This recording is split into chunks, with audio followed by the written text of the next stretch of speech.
Hey guys, so my name is Isaiah and I, for the past 4 years, have been learning from EntreU.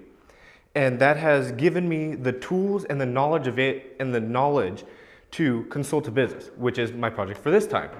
The business that I'll be working with is Covenant Heating and Cooling, and I'll be assessing the issues and I'll provide some solutions.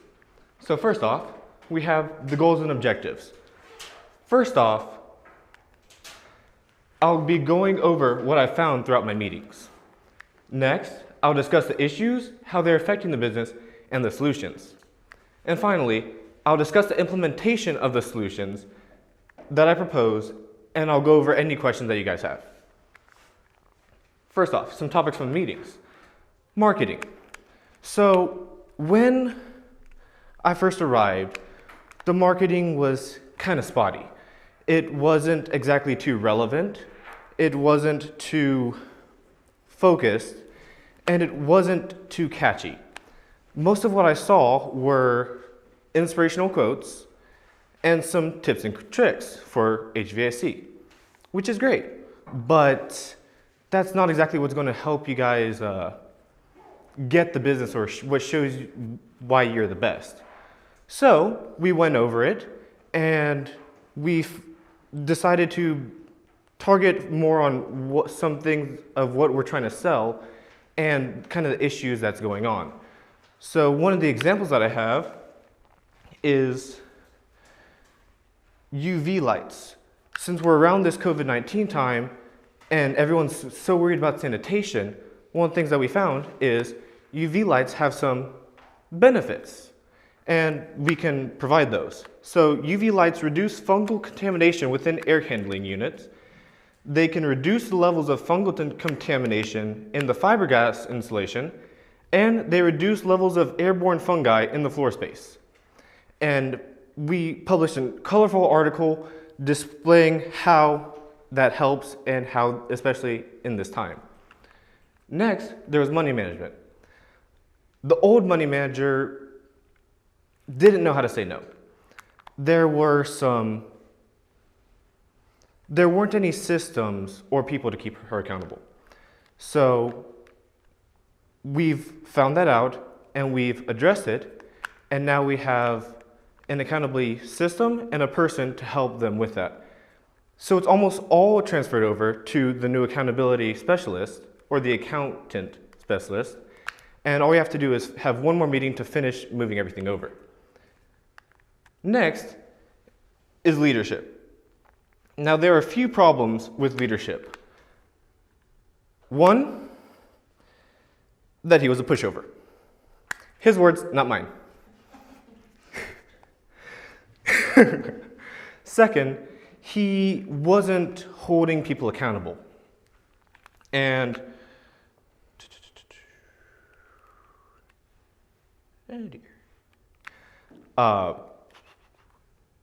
there were some people who weren't exactly doing their job too well, and they were skimping out, weren't really being too focused, and because of some situations, they weren't held accountable. And that has been addressed. We are now moving forward. We have already started holding some people accountable for their actions. Thank you. And the third is not making sure that people were properly trained. Some people were taking shortcuts and not exactly doing the things the way that they were supposed to be. And we have already started going over people's training, reviewing it, and making sure that people know how things are supposed to be done. Next is accountability. Speaking of accountability, the definition of accountability means being responsible for decisions made, actions taken, and assignments completed. It's a two-way street. You hold your employees accountable, and they expect you to be accountable for what you do as well. It's not a one-way system. So it goes both ways, and you need to be aware of that. I like a quote by Thomas Paine. He says, "Anyone holding themselves accountable to nobody ought not to be trusted by anybody." And we are hardwired to not be accountable. I mean, it's part of our nature. When someone holds you accountable that you're not really used to, you don't like it. It gets on your nerves. And that leads to the next part, accountability and leadership. Now, these next few points I got from a presentation that someone else gave, and it was called The Importance of Accountability. Mr. Mark Bittinger brought up these points. First off, accountability builds trust. And this is where I was just getting at. When you hold someone accountable and you allow them to do the same for you, there has to be that trust factor. Because like I said, when someone you don't know tries to hold you accountable, you don't like it. You like doing your own thing, and unless you give someone the ability to hold you accountable, it's going to do absolutely nothing for you. Next, accountability improves performance. Accountability eliminates the time and effort you spend on distracting activities and other unproductive behavior. Next, accountability promotes ownership. When you make people accountable for their actions, you're effectively teaching them to value their work. Next, accountability inspires confidence. Because when you really work at something, you get better at it. When you're staying there and really focusing on it and someone's holding you accountable, helps build your confidence. So no matter where you are in life, strive to have a teacher, a student, and a friend. Someone to look up to learn from. Someone to teach, and because teaching is the best way to learn. And a peer to be there with you. We're not made to be alone here. Next, the core issues. First off, vision and core values. Second, working in the business versus on it. Third, reacting versus responding. First, we're going to get into the vision and core values. Vision and the core values gives you a mission. And from the mission, your goals are derived, both short and long term. And from the goals that you've set come the daily activities, in that order. So, first off, Covenant's vision is blurry and not clearly defined. We provide excellent customer service. We'll always be 100% honest and never offer clients things that don't fit their need. That's a mission statement, which, as I said, is derived from the vision. So there's a little blurriness there. And lack of vision and blurry core values are keeping them from really setting a mission and goals that they can keep an eye on and consistently focus their actions on. One of the core values that Covenant says it has is excellence. Now, excellence is when we demand more of ourselves than our clients do. It's something that happens when you make the right choices over and over again. When you strive to do your best when no one's looking and you go the extra mile.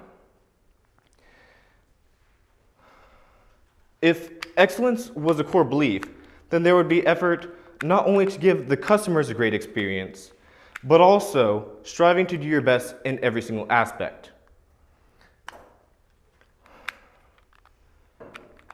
And employees who would go against that core value would have been released for a better opportunity. Because when something goes against your core values, it's not a slight annoyance. That's something that really grates on you. It's always at least in the back of your mind, even if it's not forefronting you. You always get the feeling that something's not right. Not good. And yeah. So the other core value that they say they have is integrity. And that's essentially being the whole you all the time. Now, another definition I have is strive to do the right thing always, act truthfully and honorably, and be unafraid in being your true self. Do it all even when no one is watching. Be the same in front of customers and employees, in the same of people at the church and in front of people at the grocery store. Should be the same all throughout. Now, one of the things Covenant said is they want to be available to their customers, to always be there when someone picks up the phone and calls them. They don't want to have them get to an answering machine or one of those automated voice responses. Hi, your call is very important to us. Press 1 if you would like to hold more. No. So when they call, you get Dwayne, business owner. You get a person. He can help you. But if that was a core value and you want to be the same person always, then there would be consistency. No matter what mode of transportation, communication, there would be a response. Email, phone call, text. But as I found out, the longer the project went, the more inconsistency there was. At the beginning, I would contact Dwayne and he would respond. But as things went further, I got less and less response. And doesn't exactly fit with the same picture.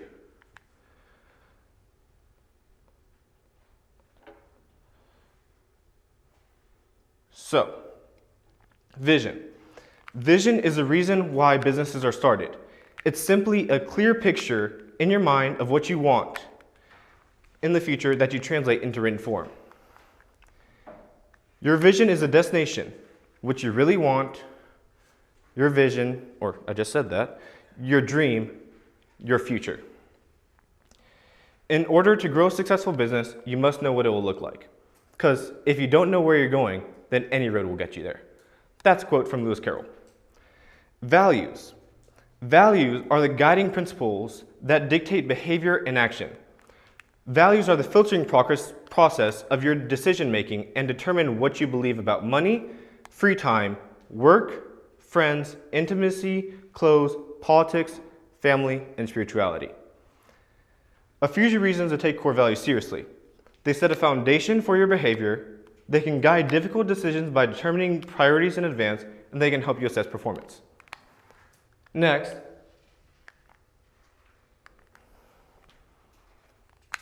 I have 7 characteristics of your purpose and vision. So first off, we need to find our dream, our vision. A genuine dream is a picture of a blueprint of a person's purpose and potential. Columnist Maureen Dowd says, "The minute you settle for less than you deserve, you get even less than you settled for." The greatest danger for most of us lies not in setting our aim too high and missing it, but setting it too high and falling short. That's a quote from Michelangelo. So, first, your vision will come from a deep and profound desire to meet a need that you see, feel, or experience. Second, your vision will be consistent with your greatest strength. Your vision will be consistent with your core values. Your vision will not make sense or motivate some people at all.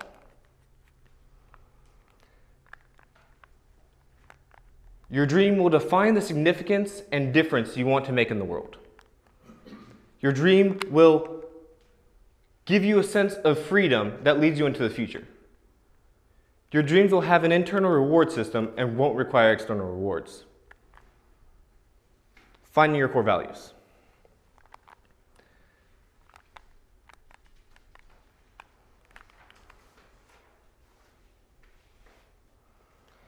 Without knowing your core values, it makes making decisions harder. How do we find what our values are? Well, here are a few questions. When have I felt unhappy, proud? When have I felt happy, proud, and fulfilled of myself? When have I felt most regretful? When have I felt unfulfilled, unhappy, frustrated, or annoyed? What activities put me into a flow state? Who are my role models? And what qualities do they have that I admire? What are my natural gifts and abilities? Read through the values list that I will give to you after the presentation and sort through them. Ask the questions and mark which ones resonate with you. And then once you do, ask these next few questions. What feelings come up when I think about this value? Do I embody the value in my life now? If so, how? And if not, why not? Is this value really mine? Imagine an ideal version of yourself 10 years in the future. What do you look like? What activities can I use to live my 5 most important values right now, in the present? Next, have some goal setting. Now, when setting goals, they should be specific, measurable, attainable, relevant, and time-bound. So, specific, a goal that zeroes in to a specific objective. You got to know what you're looking for. Measurable, there's a way to quantify the progress towards your goal. So if you, instead of saying, let's make more money, if you're making 1,000 now, set a goal for 10,000. Next, attainable. It has to be possible. You have to be able to reach it. Relevant. This goal reflects the values in your life. Time-bound. You have to set a time on it. Covenant, set a goal for 1,000 maintenance agreement customers by the end of the year, December 31st. That's about 7 months away. That means that with the number we have now, about 300, we have to make about 100 per month. I'll get to that later. Working in the business versus on it.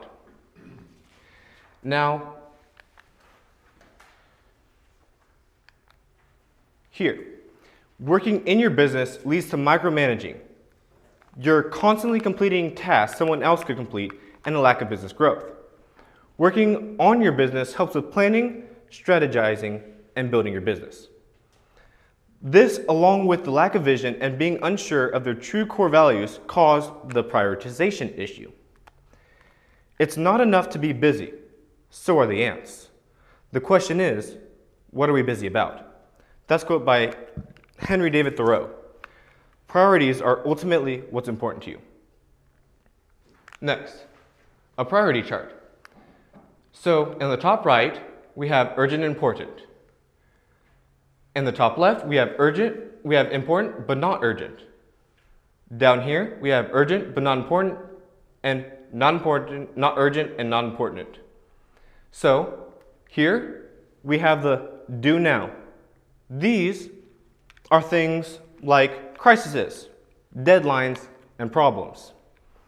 Important and not urgent, we'd put some things like relationships, long-term projects, planning, and recreation. Urgent but not important, you'll put things like interruptions, meetings, and activities. And in the not important and not urgent, we'll put things like pleasant activities and other trivial tasks. It's time wasters. So here we have the do now. It's important and it has a time frame. You gotta get it done.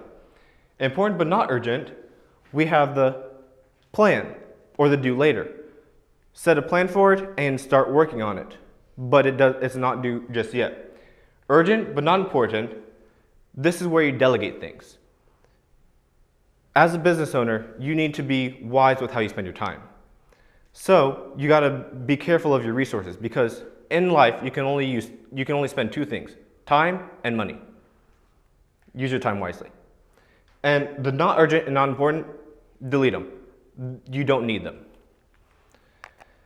Next, reacting versus responding. Self-control is the very essence of character. To be able to look a man straight in the eye, calmly and deliberately, without the slightest ruffle of temper under extreme provocation, gives a sense of power, which nothing else can give.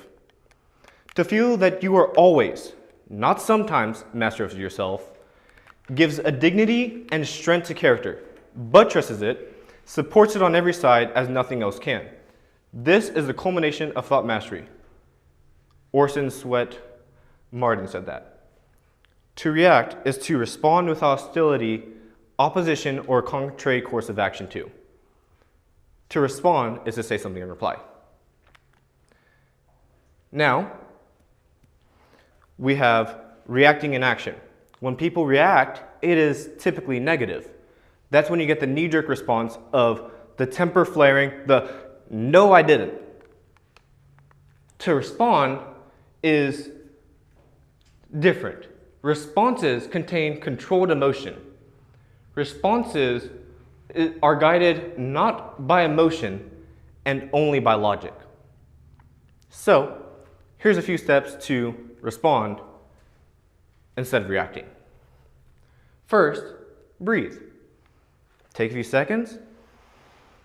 Take a deep breath. Relax. Slows things down, gives you a second to let your brain kick in. Second, awareness of the body. Be aware of what's happening. Is your forehead heating up? Are your hands getting a bit clammy? What's going on? Third, releasing tension. Shake it off. Get loose. Have some fun. Where you might be tensing because you're getting angry or fright, just loosens you up, makes you a bit more ready to react or to respond, and deal with the situation. 4, raising attention. Look at what's happening around you. Not only what you're doing, but are they actually saying what they're saying? How are other people looking at it? Are they looking at you like you're about to blow a fuse? Are they looking at you like someone's attacking you? Or is there just a normal conversation? How are the people treating the situation? One additional issue, recurring revenue. So customer acquisition can be up to 7 times more expensive than customer retention. A customer will also remember you first when dealing with things that relate to your business and are likely to call you when providing something you provide. When you really get in tune with your customer, when you keep a relationship. So, getting customers to say and generating steady, recurring revenue is very important. So, the marketing plan. Email marketing. So, as I said earlier, the business has set a plan for 1,000 maintenance agreements customers by December 31st. That's effectively 100 per month. We're currently at 300. So, to start getting there, first off, I suggest segmenting your email list. Separating it at first, at least into have the maintenance agreement and don't have it. From there, if you wish to, you can continue segmenting it further so you can work on other email marketing strategies. But first off, it will just be those. Next,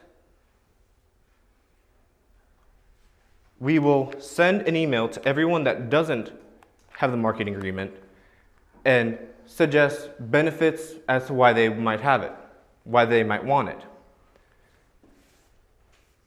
And then going into the future, we're going to be implementing a automatic system so that whenever we get a new customer, whenever we go to a new install, a job, or get someone's information and have them as a customer, within the next 48 hours, we'll be sending them an email about the benefits of the marketing agreement, of the maintenance agreement, and why it can help them now and going on into the future. The benefits of it, how it can save them money, how having someone there for you is always great, and how it can improve their life. Any questions?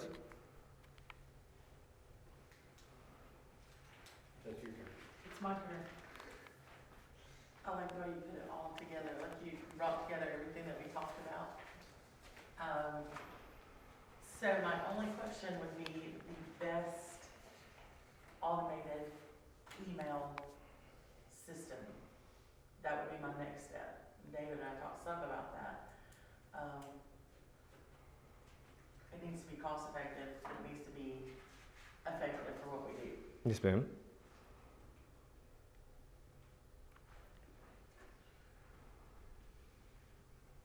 She's essentially saying you should have asked me about that before.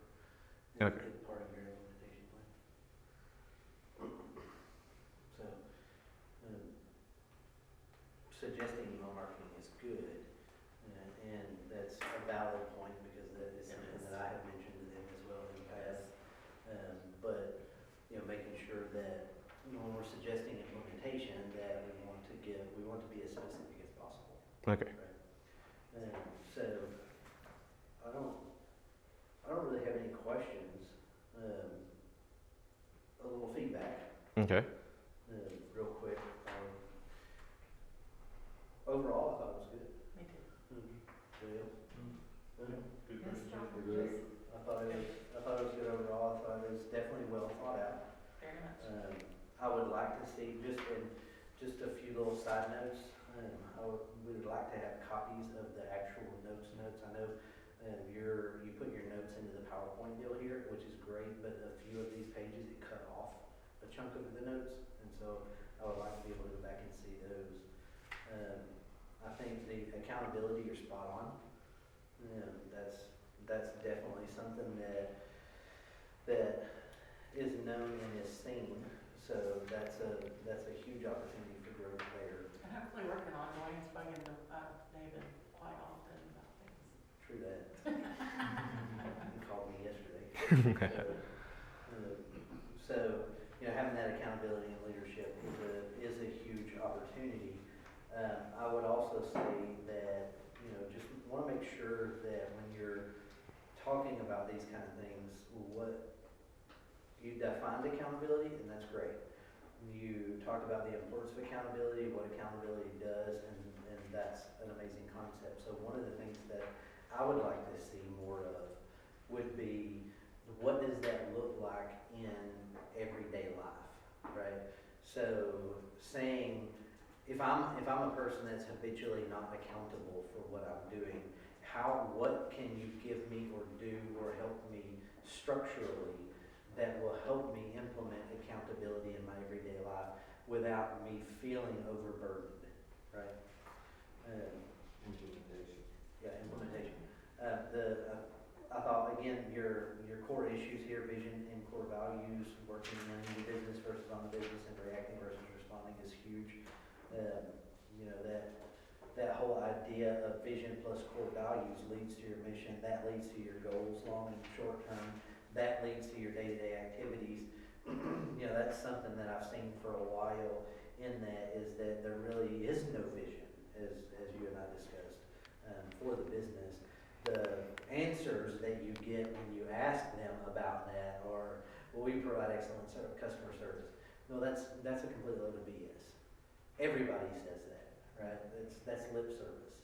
So, though not everybody provides actual excellent customer service, everybody's going to say they do that. So people don't even think about that. Though, as you pointed out, that's part of a mission more than it is a vision. Where vision is about you and your family and the future and the business and where do we want to go and this, that, and the other. So I find oftentimes companies will give that vision, and almost as though it's something that just sounds good. We're going to put it out there because it sounds good, not because it's their reality, right? And then they struggle in business because of that. So I Like a throwaway phrase. Yeah, absolutely.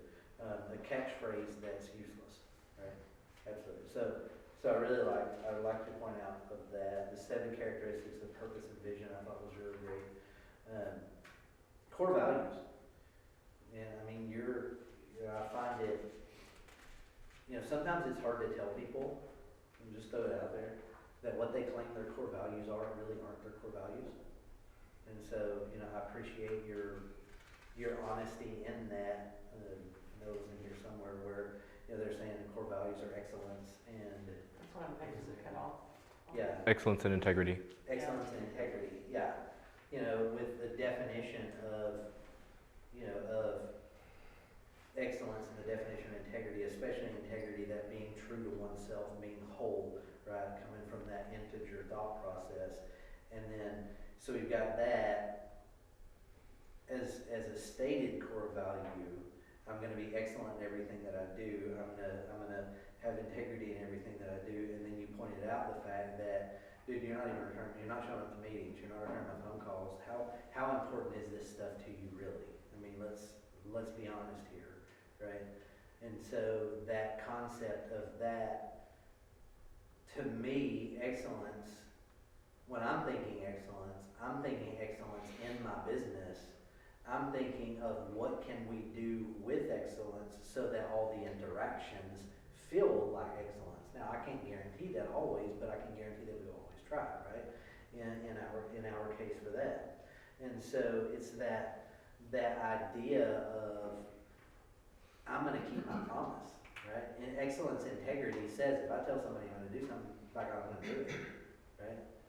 So when that's not the case, we know it's not the core value. So, but your point about defining those actual core values and really needing to get that drilled down is very important. I like how you put the on the working in versus on the business, because that's something that we've also talked about in the past. That whole micromanaging deal that's a really good point there. And then the prioritization issues. So I like how you got that prioritization chart. I noticed they were trying to take pictures of that. So that's a neat little deal. And of course, the reacting versus responding. So one of the things, the only piece of feedback that I have on reacting versus responding, it's the truth in their situation. I would also say that I would expand that to say proper planning prevents poor performance, right? So most people become reactive to things versus responsive to things when they don't have plans in place, right? When things aren't set up and structured appropriately, we become reactive. And then it kind of goes back to something you mentioned earlier about financial, accounting issues and those kind of things. Well, we're playing catch up. We're borrowing from Peter to pay Paul. We're doing this and this and this. That's the kinds of things that people get into when they get in that reactive phase. But being more proactive allows us to respond better.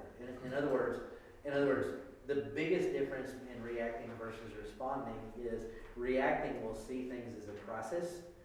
A person who's responsive will see it as an annoyance, right? So it's a complete shift in mindset. So that's good. The recurring revenue, the email marketing, all that, very valid. It's the one, the biggest hole at the moment in their marketing. The biggest hole. So good point on that. Good job. Good job. Thank you. Yes, sir. I have a selfish request. I was gobsmacked when you were in the reacting versus responding. You read a statement from your notes, self-control is I was so smacked that I hesitated and didn't write it down before you did it down. Can you find that before you take your PC away? Or Yes, sir. Is that Martin quote? Yeah, I'll give that to you. Okay, self-control is It's the very essence of character. Yes, sir. okay, excellent, appreciate it. I'll get that to you.